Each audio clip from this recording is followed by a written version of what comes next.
Ya, bismillah, assalamualaikum warahmatullahi wabarakatuh. Innal hamdalillah nahmaduhu wa nasta'inuhu wa nastaghfiruh wa na'udzu billahi min syururi anfusina wa min sayyiati a'malina man yahdihillahu fala mudhillalah wa man yudlilhu fala hadiyalah wa asyhadu an la ilaha illallah wahdahu la syarikalah wa asyhadu anna Muhammadan 'abduhu wa rasuluhu la nabiyya ba'dah. Amma ba'd. Pertama-tama kita bersyukur kepada Allah Subhanahu wa taala atas limpahan nikmat yang Allah berikan kepada kita semua. Kemudian salawat dan salam semoga senantiasa tercurah limpahkan kepada Nabi kita Muhammad sallallahu alaihi wasallam, kepada keluarga beliau, para sahabat dan umat beliau hingga akhir zaman. Senantiasa kita berdoa kepada Allah Subhanahu wa taala, kita meminta ilmu, meminta pemahaman, kita minta hidayah untuk bisa istiqomah dalam belajar. Setelah kita akan lanjutkan kembali mempelajari buku Mukhtasar Fiqih Asmaul Husna, yaitu ringkasan pelajaran tentang Asmaul Husna karya Syekh Abdul Razak hafizahullah taala. Kita masuk di nama Allah yang berikutnya, yaitu Al-Hayyu Al-Qayyum. Qala al-mu'allif rahimahullah, Syekh Abdul Razak menjelaskan apa itu Al-Hayyu, apa itu Al-Qayyum, dan penyebutannya di dalam Al-Quran itu di mana saja, di ayat apa saja, ayat berapa, di surat apa. Maka kita akan simak penjelasan beliau. Wahuma asmani waroda fil Qur'ani muqtarinina fi salasati mawadi'a, atau muqtarinaini, ya. Maka keduanya merupakan nama yang terdapat di dalam Al-Quran. Yang keduanya itu digandingkan fi salasati mawadi'a, di 3 tempat dalam ayat Quran. Ada 3 ayat atau 3 potongan ayat yang terdapat penggandengan nama Allah Al-Hayyu dan Al-Qayyum. Awaluha fi ayatil kursi, yang pertama di ayat kursi, ya, yaitu atau berfirman Allahu la ilaha illa huwal hayyul qayyum. Yang kedua, wasani fi awali surati Ali Imran, di surat Ali Imran Allah berfirman Alif lam mim Allahu la ilaha illa huwal hayyul qayyum, ya, yaitu Allah zat yang tiada sesembahan yang berhak untuk diibadahi kecuali Dialah Allah, yaitu zat yang maha hidup lagi maha berdiri sendiri. Sementara kita terjemahkan seperti itu, namun kita perlu ingat bahwa setiap nama Allah itu mengandung banyak makna, tidak hanya satu terjemahan saja. Misalkan tadi Al-Hayyu maknanya maha hidup, namun tidak sebatas itu. Kita lihat penjelasan ulama apa itu Al-Hayyu. Begitu pula Al-Qayyum tidak sebatas kita terjemahkan Allah maha berdiri sendiri, namun nanti ada perinciannya. Wasalisu, di ayat yang lain, yang ketiga, tempat yang ketiga di ayat di surat Toha. Wasalisu fi surati Toha, ini ayatnya 111. Toha ayat 111. Allah Ta'ala berfirman wa'anatil wujuhu lil hayyil qayyum, dan tunduklah seluruh wajah makhluk, tunduklah seluruh wajah makhluk kepada Allah, yaitu zat yang Al-Hayyu Al-Qayyum, yang maha hidup lagi maha berdiri sendiri. Maksudnya adalah kenapa seluruh wajah makhluk itu tunduk di hadapan Allah, ya, maksudnya adalah karena wajah-wajah makhluk, yaitu seluruh makhluk yang Allah ciptakan kelak nanti di akhirat akan tunduk, menghinakan dirinya, merendah kepada penciptanya, yaitu Allah Subhanahu wa taala. Walaupun di dunia wajah-wajah makhluk, ya, tidak bisa kita pungkiri banyak yang sombong, mengangkat wajahnya, menentang Allah, menentang syariat, menentang Rasulullah SAW, Nabi Muhammad SAW, menentang Islam. Ya, namun nanti di akhirat, ya, semuanya akan tunduk, menghinakan dirinya di hadapan Allah Subhanahu wa taala, zat yang menciptakannya, Allah yang menciptakannya. Baik. Maka itu 3 tempat. Ya, Al-Hayyu Al-Qayyum. Pertama di ayat kursi, kemudian di kedua di Ali Imran ayat yang pertama dan kedua, dan di surat Toha ayat 111. Baik, kita lanjutkan Apa maknanya masing-masing? Wasmuhu tabaraka wa ta'ala, nama Allah tabaraka wa ta'ala al-hayyu fihi isbatul hayati sifatan lillahi, yaitu terdapat makna di dalamnya penetapan sifat hidup bagi Allah. Wahiyya hayatun kamilatun, namun tidak sembarang sifat hidup. Ya, kalau sembarang sifat hidup, ya manusia juga punya sifat hidup, hewan juga punya sifat hidup, ya, jin juga punya sifat hidup. Maka sifat hidup yang seperti apa yang dimiliki Allah? Wahiyya hayatun kamilatun, sifat hidup yang sempurna. Laisat masbuqatan bi'adamin, yang tidak didahului dengan ketiadaan. Ya, tidak berawal dari ketiadaan. Allah itu awalnya, misalkan ada yang mengklaim Allah itu awalnya itu tidak ada, lalu menjadi ada. Atau ada juga yang mengklaim bahwa Allah itu awalnya memiliki sifat tapi belum sempurna, baru kemudian sempurna ketika Allah berbuat. Ini juga salah. Ya, jadi Allah punya sifat, Allah punya nama dan sifatnya itu sejak awalnya sudah sempurna. Ya, sejak awalnya sudah sempurna. Ya, baik ketika Allah berbuat atau tidak dari sifat tersebut. Ini dibahas dalam syarah Aqidah Thahawiyah. Syekh Shalih Al-Fauzan menjelaskan demikian, bahwa ada sekte-sekte yang menganggap Allah itu sejak awalnya memang sudah punya sifat.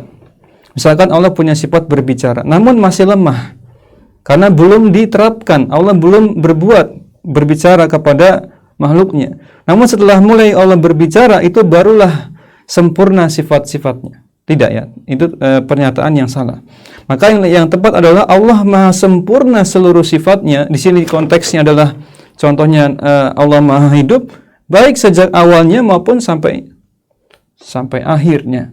Semuanya sempurna, tidak ada sisi kelemahan sedikit pun di waktu tertentu, di tempat tertentu, tidak. Allah maha sempurna seluruh sifat-sifatnya kapanpun dan dimanapun.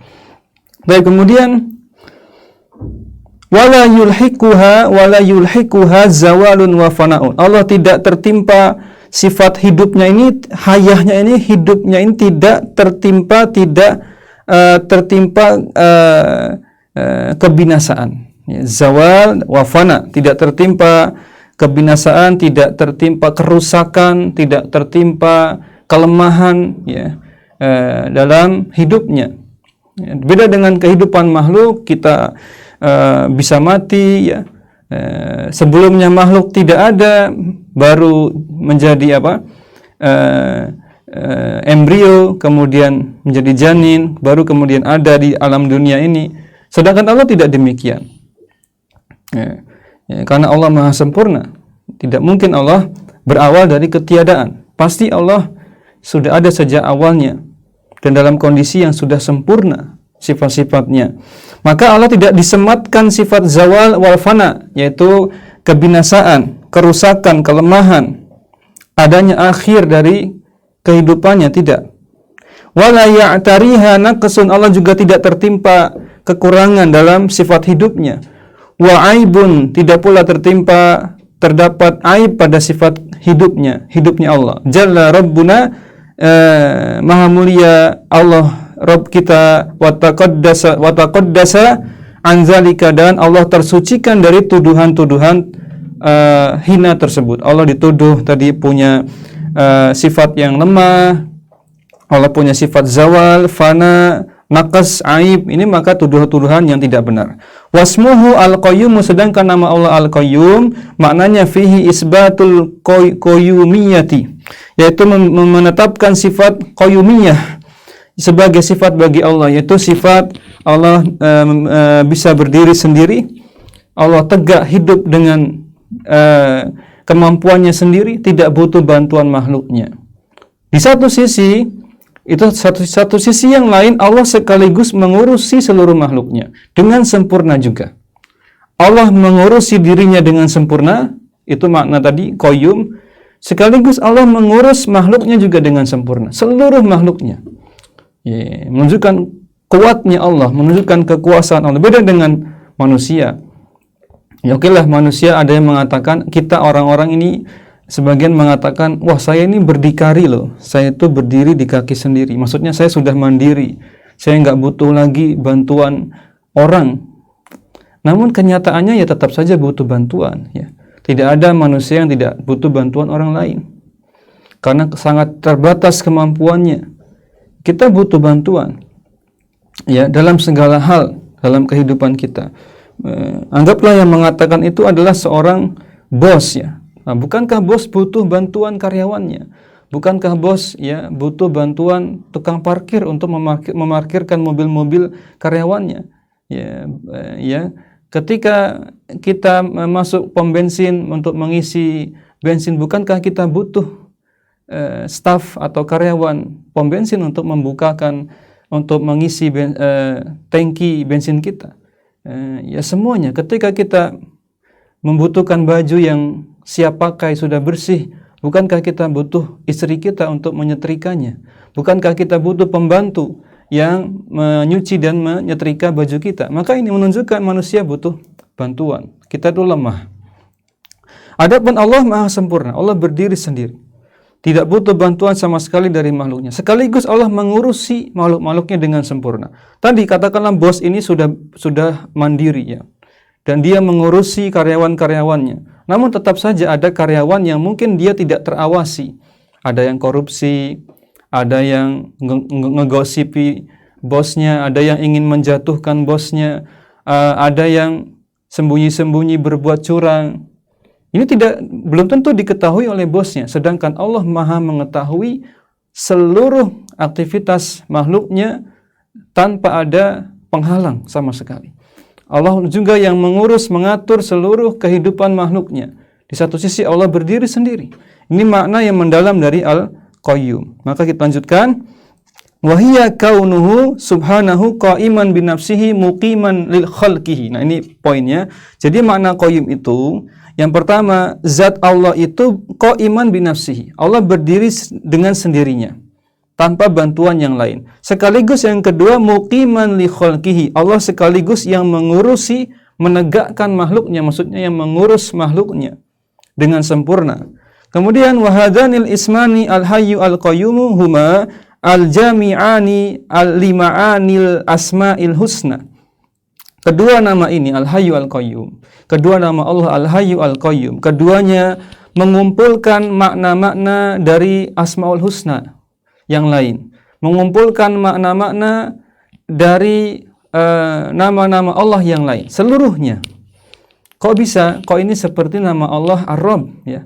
Kok ini seperti nama Allah lafaz Jalla Allah, ya, seperti nama yang pertama dan kedua yang kita bahas, yaitu mencakup seluruh nama-nama Allah yang lain.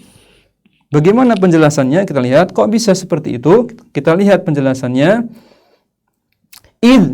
Ya, sebab jami'u sifatil bari'i subhanahu raji'atun ila hazainil ismaini. Sebabnya apa? Dikarenakan seluruh sifat-sifat al-bari, yaitu Allah, seluruh sifat-sifat Allah pencipta, itu al-bari pencipta, Allah maksudnya, subhanahu wa ta'ala, raji'atun ila hazainil ismaini, pasti kembalinya kepada dua nama Allah, yaitu Al-Hayyu Al-Qayyum. Nah, lebih detail lagi di penjelasan berikutnya. Fasifatu dzatiyatu kasam'i wal basari wal yadi wal ilmi wa nahwiha raji'atun ila ismihi al-hayyu. Jadi pembagiannya dibagi dua. Tadi dikatakan Al-Hayyu Al-Qayyum itu mencakup seluruh Asmaul Husna. Bagaimana perinciannya? Al-Hayyu itu mencakup seluruh makna dari sifat-sifat zatiyah Allah. Zatiyah. Al-Hayyu mencakup seluruh makna dari sifat-sifat zatiyah Allah. Kemudian Al-Qayyum mencakup seluruh makna dari sifat-sifat fi'liyah Allah. Bedanya apa zatiyah dengan fi'liyah? Zatiyah itu sifat Allah yang melekat pada zatnya, pada dirinya. Allah itu mendengar, Allah itu punya pendengaran, punya penglihatan, Allah punya tangan, Allah punya wajah. Allah disebutkan di sini Allah punya ilmu. Kalau fi'liyah misalkan Allah memberi rizki, itu fi'liyah, perbuatan. Allah berbuat kepada hamba, ada efeknya pada diri hamba, maka ini fi'liyah. Allah berikan nikmat, ya itu namanya fi'liyah. Allah mencipta, ini fi'liyah. Allah mematikan, menghidupkan, ini fi'liyah. Baik, kita baca lagi. Maka sifat-sifat zatiyah seperti sama, Allah punya pendengaran, wal basari, Allah punya penglihatan, wal yadi, Allah punya tangan, wal ilmi, Allah punya ilmu, wa nawiha, dan sifat-sifat zatiyah semisal itu, raji'atun, kembalinya kepada nama Allah Al-Hayyu. Kok bisa? Kenapa? Karena Allah layak diberikan nama zat yang maha hidup karena Allah memiliki unsur-unsur kehidupan yang sempurna. Allah punya tangan yang sempurna untuk hidup, ya. Allah punya pendengaran yang sempurna, Allah punya penglihatan yang sempurna. Namun tidak bisa kita bayangkan detailnya. Tidak boleh kita mentakif, membagaimanakan, deskripsi, mendetailnya. Allah punya tangan, ya sudah, kita imani saja Allah punya tangan, tidak perlu digambar-gambarkan tangannya seperti apa. Baik. Kemudian sebaliknya, wasifatullahi al-fi'liyatu, sifat Allah yang yaitu fi'liyah, kal khalqi, contohnya Allah mencipta, wal rizki, Allah memberikan rizki, wal in'ami, Allah berikan nikmat kepada hamba-hambanya, wal ihya'i wal imatati, Allah berikan kehidupan, Allah hidupkan hamba-hambanya, wal imatati, Allah wafatkan, wa nahwiha, dan sifat-sifat fi'liyah semisal itu, raji'atun ila ismihi al-qayyumi, itu kembali kepada nama Allah yaitu al-qayyum. Ya. Kembalinya kepada nama Allah Al-Qayyum. Ya. Kenapa? Karena Allah itu tegak menjadi maha berdiri sendiri, disebabkan unsur-unsur yang juga sempurna untuk menyokong hal tersebut, yaitu Allah mengatur alam semesta, Allah berikan rizki, Allah mencipta, Allah berikan nikmat, Allah menghidupkan hamba-hambanya, Allah mematikan. Inilah yang menjadi komponen Allah Al-Qayyum. Allah menegakkan dirinya sendiri, juga menegakkan makhluknya, artinya mengurusi makhluknya. Sehingga komponen-komponennya adalah Allah mencipta, Allah berikan rizki kepada makhluknya, Allah berikan nikmat, Allah berikan kehidupan, Allah wafatkan. Ini komponen-komponen yang nanti kembali kepada sifat atau nama Al-Qayyum. Kemudian walidha, dengan demikian kesimpulannya, zahaba ba'du ahlil ilmi, ada pendapat dari sebagian ulama, ila annahuma ismullahi al-a'zamu, bahwasanya keduanya merupakan nama Allah yang paling agung. Ada pendapat lain dari ulama bahwa Al-Hayyu Al-Qayyum ini dengan sebab-sebab tadi ini menjadi nama Allah yang paling agung. Alladzi idza du'iya bihi ajaba. Alladzi idza du'iya bihi ajaba. Jika seseorang itu berdoa meminta kepada Allah, maka niscaya Allah akan ijabah, Allah akan kabulkan. Meminta kepada Allah dengan bertawasul, menjadikan sarana nama Allah Al-Hayyu Al-Qayyum disebutkan di awal dia berdoa, kemudian lalu dia sebutkan isi doanya, maka niscaya Allah akan ijabah, Allah berikan pengabulan.